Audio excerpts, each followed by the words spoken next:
It's ஷக்பா with love. சுவையாகவும் ஆரோக்கியமாகவும்.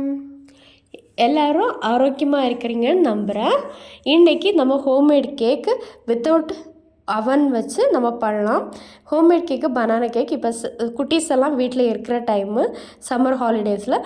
So நம்ம ஸ்வீட்ஸ் பண்ணி அசத்தலாம். இப்போது ஒரு 4 பனானாஸ், ரெட் கலர் பனானாஸ் தான் எடுத்திருக்கேன். நல்லா பழுத்த பனானா.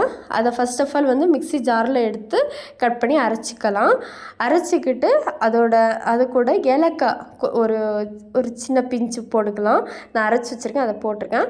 அடுத்து வந்து அதோட இனிப்பு கொஞ்சம் தூக்கலாக இருக்கிறதுக்காக ஒரு பிஞ்சு சால்ட் மட்டும் ஆட் பண்ணிக்கலாம். இப்போ இதுக்கு வந்து மெஷர்மெண்ட் ரொம்ப முக்கியம். 1 கப் ஆஃப் ரவை எடுக்கிறோம். அதே கப் அளவில் இந்த ஜாங்கிரி பவுடரை நம்ம ஆட் பண்ண போகிறோம். அதுக்கப்புறம் வெண்ணிலா எசன்ஸ் லைட்டாக ஆட் பண்ண போகிறோம். ஒரு மூடிக்கு 1/4 மூடியே போதுமானது. அதுக்கப்புறம் அதே கப்பில் மைதா ஆட் பண்ணிக்கிறோம்.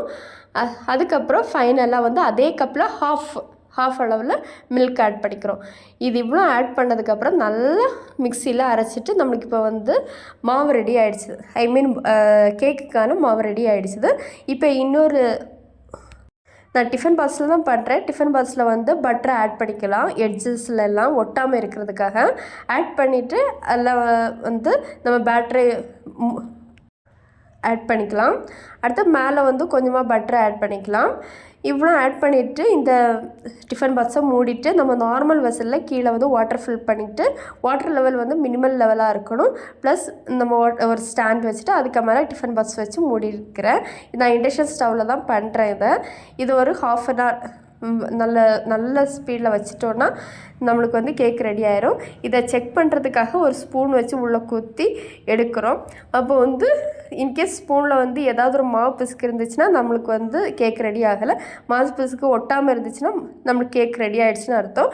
இதை இன்னொரு பிளேட்டில் நம்ம மாற்றிட்டு கட் பண்ணி பீஸ் போட்டு எடுத்துக்கலாம். இப்போ நம்மளோட சுவையான பனானா கேக் ரெடி ஆகிடுச்சு. ஹோம்மேடு பனானா கேக் ரெடி ஆகிடுச்சுது. ஸோ தேங்க்ஸ் ஃபார் வாட்சிங். இன்னும் மேலும் ஆரோக்கியமாக இருக்கிறதுக்கு என்னோடய சேனலை ஃபாலோ பண்ணுங்கள்.